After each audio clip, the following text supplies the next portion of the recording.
What's up, guys? I'm randomfrankp. By popular demand, we're gonna be doing a gaming keyboard tier list for you guys today, ranking some of the most popular gaming keyboards since the boom of 2020 releases. So odds are, over the last 3 years, the top gaming keyboards that you've known or come to find out about will be ranked for you guys. You can see the best of the best in the shit of the shit. Let's hop right in. Had a lot of people asking me to do this over the past few months, so I figured, why not? Okay, so we have around 30 total keyboards to be ranking for you guys today, from the S tier, which is, as I have, God tier keyb, to an A and B, to meh, and absolute trash. So like I said, just around 30, all popular gaming keyboards that have come out since 2020. It is in alphabetical order. I'm just gonna randomly drag and drop. I'm going to pick up the Roccat Magma. This is a membrane keyboard from Roccat. The thing about this is it's a cheap keyboard. It is full-size membrane for those who don't want to break the bank, but you want to get in on keyboards. I'm gonna give it meh. I'm not gonna call it absolute trash, because if it was any more than 50 bucks, then I'd say yes, then it is trash. But we're gonna put that at the meh range right now because it is 50 bucks. And everything I show off, we listed for you in the description down below if you find a keyboard that you're interested in, if you wanna check one out. So yeah, that'll be down below for you guys so you can see what's up and have a reference for the keyboards that we're talking about today. Now, Fnatic Streak 65 LP. This is a pretty popular keyboard. This came out, I wanna say, was it 2021 or 2022? I checked it out. It was a great upgrade over the original one. It's had higher quality keycaps and stuff. I love these nice compact keyboards, and Fnatic's doing a really great job.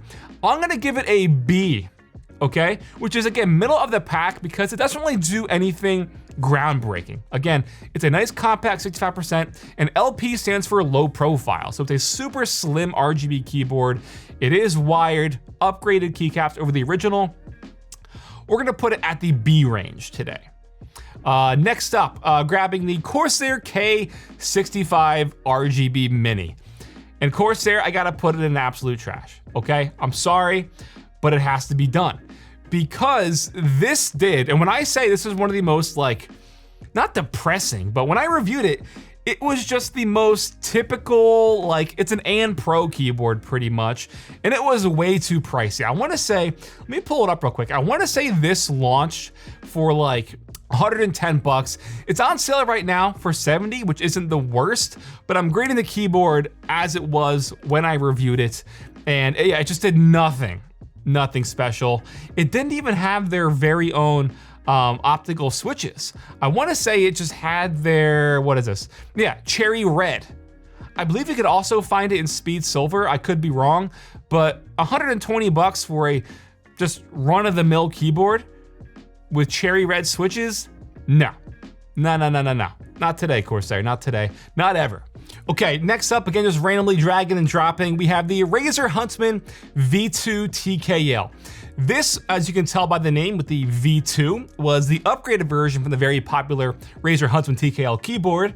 Kind of one of the first companies, the first mainstream gaming companies to break into the TKL, make it more mainstream. This was back in like 2019, I want to say. And the V2 still had optical switches, but they had dampened optical switches, so they were a bit more quieter, a lot less rattly than the original. This also had dampening foam on the inside and 8,000 hertz polling rate. I'm gonna go B. I'm gonna go B for this because it was definitely a bit on the pricier side. I wanna say it was 150 plus at the time. If this was made 2 years ago, this probably would have been A tier, but there's been a lot more keyboards since. Definitely fits more that middle of the ground for the price, but again, definitely some pretty good upgrades over the original, so gotta give them props for that.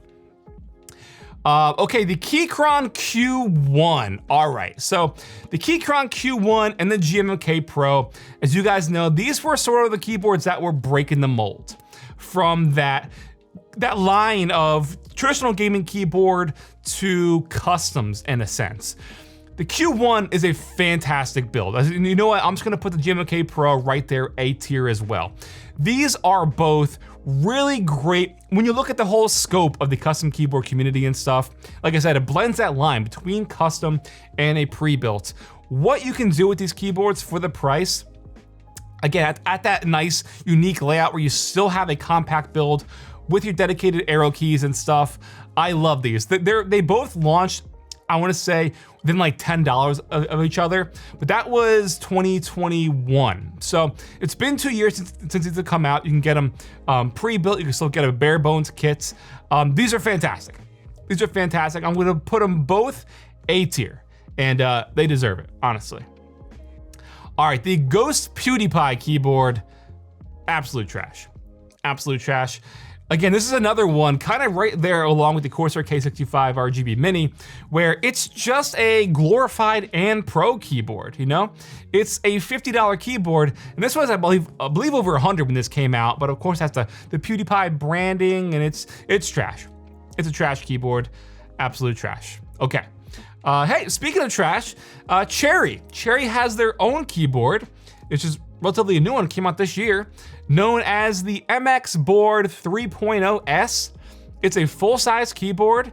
It was way too expensive. I remember seeing the PR release for it. Yeah, it was $100. It has MX brown switches. You can pick between different colors and stuff, getting it in black, white, pink, other switches as well. But it is just a massive full-size keyboard. And if you know anything about Cherry, their reputation over the past year or so, maybe like 2 or 3 years, have gone down. Quality of their switches, it's not good. That's going absolute trash. I'm sorry. No, I'm not. Okay, the Wooting 60HE. God tier. One of the very few perfect gaming keyboards out there. It's compact, 60%, but you still have a lot of benefits to like a 65, for example, where you can, quickly use some of their functions to use the bottom right side of the keyboard to act as arrow keys. They have the fastest switches on the market from 0.1 millimeters. I did a review on this, as you probably are familiar with it by now, the Wooting 60HE, because the features, the tech that it packs, it is just, like I said, the fastest, the most reliable. It is the top of the line gaming keyboard that I would recommend to anybody if you are into like competitive FPS games, or just if you're a serious hardcore gamer in general. You will notice a difference using the Wooting 60HE. So definitely going up there, God tier today. Next up, we have the Mountain Everest Max. This is a tricky one. This is a very tricky one because when this came out, towards the end of 2020, there wasn't really anything like this. This brought the whole, idea of modular keyboard to the next level with the modular numpad, modular little macro pad up top with a dial and stuff. I have had nothing but a great experience with this. I had no issues. I know over the past maybe year or so, there've been people complaining that maybe like their order didn't get fulfilled, or they were having some issues with the keyboards. I've seen some issues with people on the forums and stuff about this. For me personally, I really liked it. I'm still gonna put it B tier though, because it was very, very expensive considering, well, that's not necessarily true. The Everest Max version is very expensive. You didn't have to get all the different modules and stuff with it, but that's kind of what people wanted. You want all those different configurable hot swap modules you can put on the left side, the right side, the top. It's really cool, definitely pricey though, but I think right now, this is gonna be a B tier keyboard. Again, if I made this list 2 years ago, this would have been either God tier or A, because at the time, there was nothing really like that out there. Moving right along. Okay, I see 2 keyboards I'm gonna put in the trash pile right now. The Logitech G17 Aurora, which was their last gaming keyboard release. First off, no. Second, I think this was like $170. Let me pull up the list real quick. I wanna see where this bad boy came in, okay? This was, it launched for $200. Take a look at this thing. That's a big no. It's plastic, it's crap, it's no. $180 for that is wild. So that is definitely going in the absolute trash pile, along with their Pop Keys keyboard. This is another one, over $100. They wanna make it like kind of cool. Low-Free did this.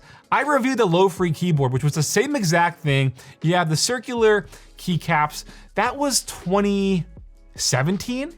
So 7 years later, Logitech's like, hey, we're gonna jack off this keyboard and charge a crazy price for it. No, you and your pop keys can go straight in the trash. Sorry, but I'm not sorry. I think I said that already. All right, it's getting old. All right, let's grab the HyperX Origins 60. This is on sale right now, actually, for definitely a pretty good price. This is going A tier, okay? Because HyperX has a 60%, a 65%, a TKL, and a full size. They give you the full lineup, they give you the full option. I know this is right now the Origin 60, but they have Aqua switches, which are some of the smoothest tactile switches I've ever tried. And just for that, that's going A tier. They're on sale right now. I wanna say it's for like 60 or 70 bucks, which is a steal for the overall quality of the Origins lineup. Love what they're doing. Now, we need to find some other interesting stuff. How about the Ducky 1.3 Mini RGB? That's gonna go meh. Ducky's been sort of a pioneer in the sense where they were the first company to really sort of mainstream a 60% keyboard for gamers. That was back in like 2017, 2018. It's 2023. Their last keyboard release was in 2021. I know they just teased a new keyboard coming out towards the end of this year, which is more hot swap, more modern, more sort of blending the line again between customs and pre-built gaming. But now the market's been shifting over the last 2 years. This is just a meh keyboard. It's just meh, all right? The Roccat Vulcan TKL. This is another one. It's meh. It's meh. Rockat's not doing a lot of good stuff in the gaming keyboard space. I'm just putting it out there. It's a TKL. It's meh. I'm not gonna say more than that, okay? The EVGA Z20 RGB optical keyboard. This was an interesting one because this was like 60 bucks for a full-size keyboard that had optical switches and it had some cool features. Like it has the full built-in like multimedia controls and stuff. It had a proximity sensor, so if you like walk away from your PC, it would like go to sleep. You can customize all that. For 60 bucks, it's not bad. The overall quality though, gonna put it meh. All right, actually, you know what? While we're right here, I just noticed we also have the HyperX Alloy Origins Core, which was pretty much the same thing with the Origin 60. I was just talking about these with their Aqua switches, currently on price, great keyboards. I'm gonna put those A tiers. Over the last few years, I think I've gone back towards the Alloy Origins Core TKL the most since it released. Next up, okay, the GMMK Compact. This is the newer one, just came out last year too. Again, it's an upgrade over the original, but it just didn't do anything captivating or special. From Glorious, I'm gonna go meh.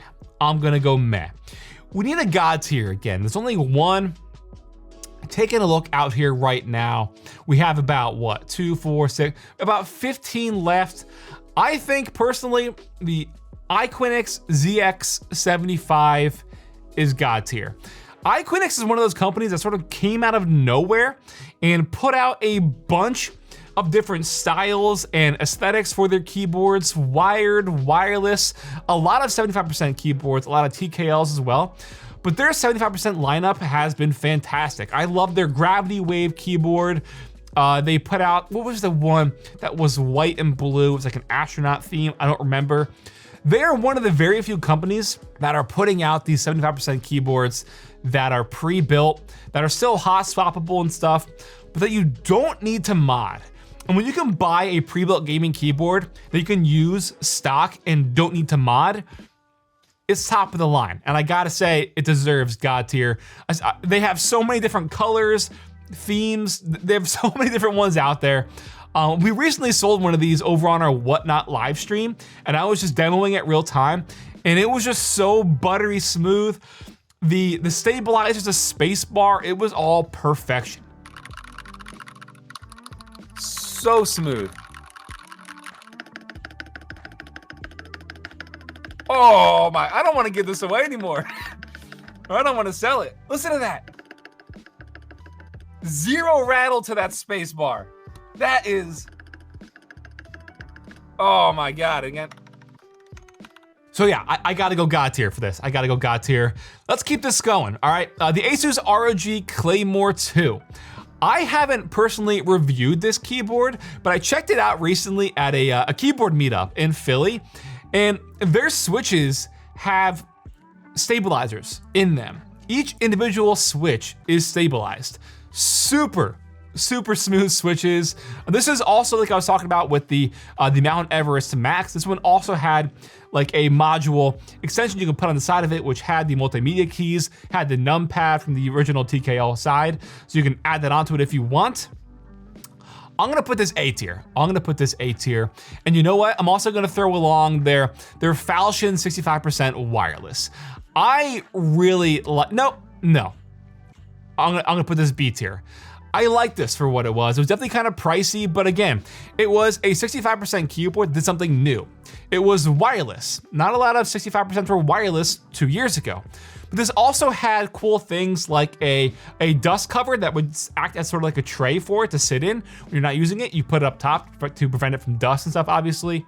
But it also had this slide touch bar on the left side.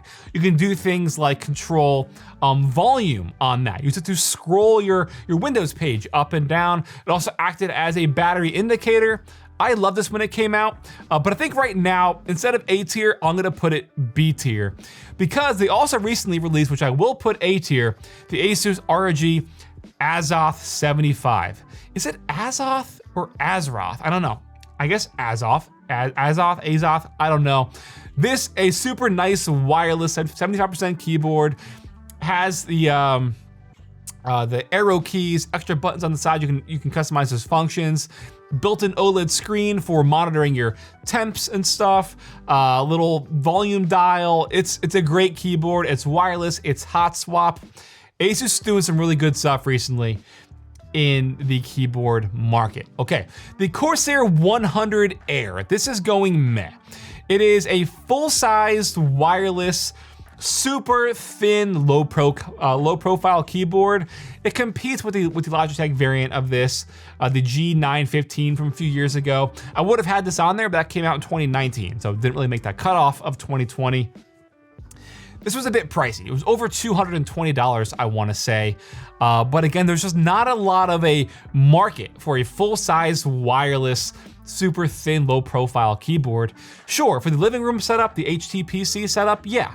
But that's not the mainstream gaming keyboard market, and for over $200, that's just way too pricey for what it was. The Corsair K100 RGB optical keyboard, this came out in 2020. Again, at the time, the flagship release, right along with the Razer Black Widow keyboard and the Black Widow, that was V3. They have the V4. Razer's constantly putting out, you know, a lot of new stuff.